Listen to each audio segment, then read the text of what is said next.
অনেক দিন থেকে তালের একটা রেসিপি মানে তালের ক্ষীর করার জন্য অনেক একটা রিকোয়েস্ট এসেছিলো। তো কীভাবে তালের ক্ষীর করতে হয় সেটাই তোমাদের আজকে দেখাবো। তো রিকোয়েস্টটাই এটাই ছিল যে তালের ক্ষীর কী করে তৈরি করে আমাকে করে দেখাও। তো ঠিক আছে, তো আজকে তার জন্য রেডি হচ্ছি। তাল তো প্রায় শেষ, ভাদ্র মাস শেষ হয়েছে। ভাদ্র মাসেই তালের ক্ষীর, তালের রস, তালের পোয়া, তালের বিভিন্ন রকম তালের আইটেম হয়। তার মধ্যেই তো একটা আমি তোমাদের কাছে করে দেখাচ্ছি। বন্ধুরা সবাইকে ওয়েলকাম, সবাইকে সুস্বাগতম। দেখো তালটাকে পাকা তাল, খুব বেশি ভালো পাকা তাল হলে তালের ক্ষীর করতে ভালো হয়। তো তালের গায়ের স্কিনটা সেটা ছাড়িয়ে নিতে হবে প্রথমে। কিছুই না, তাল রস করা খুব সহজ আর তালের ক্ষীর করাও খুব সহজ। সবাই যদি একটু দেখো তাহলে শর্ট করে করতে পারবে। তো দেখো তালটা ছাড়িয়ে দুটো তাল আমি নিয়েছি।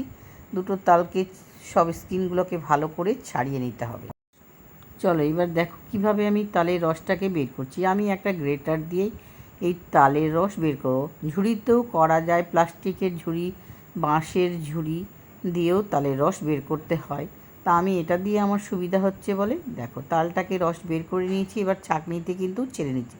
একটু আঁশ থাকে, সেগুলো কিন্তু ক্ষীর করার জন্য এইভাবে কিন্তু একটা পাতলা সুতির কাপড় দিয়ে এইভাবে তালের রসটাকে বের করে দেবে। তাহলে যত আঁশ আছে সেই আঁশটা কিন্তু কাপড়ের মধ্যে থেকে যাবে, সুতির কাপড়ের মধ্যে। আর রসটা বের করে নিলাম। তালের একটা সুগন্ধই আলাদা। হ্যাঁ, ক্ষীর এটা কিন্তু সারা বছরও তোমরা সংরক্ষণ করে রাখতে পারো। তো কিভাবে করছি তালের আজকে ক্ষীর, এর পরে না তো নেক্সটে আমি তোমাদের কিভাবে সংরক্ষণ করে রাখতে হয় পরে দেখাবো। তো দেখে নাও, এটা সম্পূর্ণ বের করে দিলাম। এই দেখো আঁশগুলো কত, এগুলো মুখে গেলে পেটে গেলে পেট ব্যথা করবে। তো চলো রান্নাঘরে চলে এলাম। তালের এবার ক্ষীরটা রেডি করবো। তো দুধ জাল দিয়ে দিচ্ছি। দেখো এখানে হাফ কিলো দুধ নিয়েছি। হাফ কিলো দুধকে ভালো করে জাল দিয়ে নিতে হবে। যারা চ্যানেলে নতুন, কে কোথা থেকে দেখছো বন্ধুরা সবাই কিন্তু কে খুব খুব ধন্যবাদ, থ্যাংক ইউ।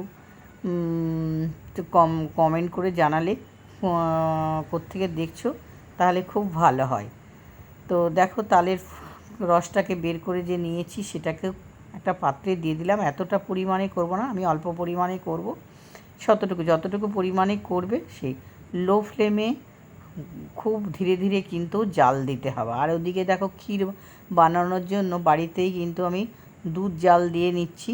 আমি একটু দুধের পরিমাণটা কমিয়ে নিয়েছি, কমিয়ে নিয়ে খুব ঘন করে নিব। ক্ষীরটা বাড়িতেই তৈরি করছি। তো এবার ঘন ঘন আঠালো ভাব যখন চলে আসবে তখন ভাববে যে তালটার মানে ক্ষীর করার জন্য রেডি হয়েছে। এদিকে দুধটাও কিন্তু জাল হচ্ছে একপাশে।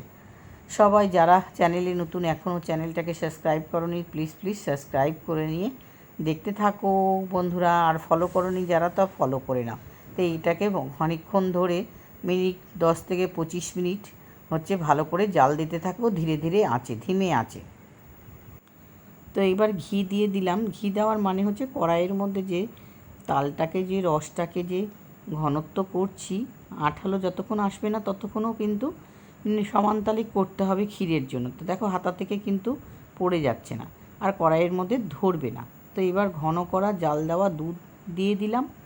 এবার সমান তালে কিন্তু নাড়তে থাকবো। দিয়ে দিলাম চিনি পরিমাণ মতন, দিয়ে দিচ্ছি গুঁড়ো দুধ 2 চামচের মতন, দিয়ে নাড়তে থাকবো, সমান তালে নাড়তে থাকবো বন্ধুরা। তো কে কোথা থেকে দেখছো অবশ্যই জানাবে। আর এইবার দিয়ে দিলাম কাজু কিশমিশ। তোমাদের পছন্দ যদি হয় এটা স্কিপ করতে পারো, আর কিছুই লাগবে না। তো এটা আমার রেডি হয়ে গেছে একদম তালের ক্ষীর। কি সহজ না? চলো টেবিলে তোমাদেরকে দেখাচ্ছি। তো দেখো টেবিলে সুন্দরভাবে একটু গার্নিশিং করে দিলাম কাজু কিশমিশ দিয়ে। যদি তোমাদের ভিডিওটা ভালো লাগে অবশ্যই লাইক করো, শেয়ার করো আর সাবস্ক্রাইব করে দিও। ফলো করতে যারা এখনও করোনি তো ফলো করে দিও। একটু টেস্ট করে দেখছি, দারুণ হয়েছে খেতে। তোমরাও এইভাবে তৈরি করো, খুব দারুণ লাগবে খেতে। বা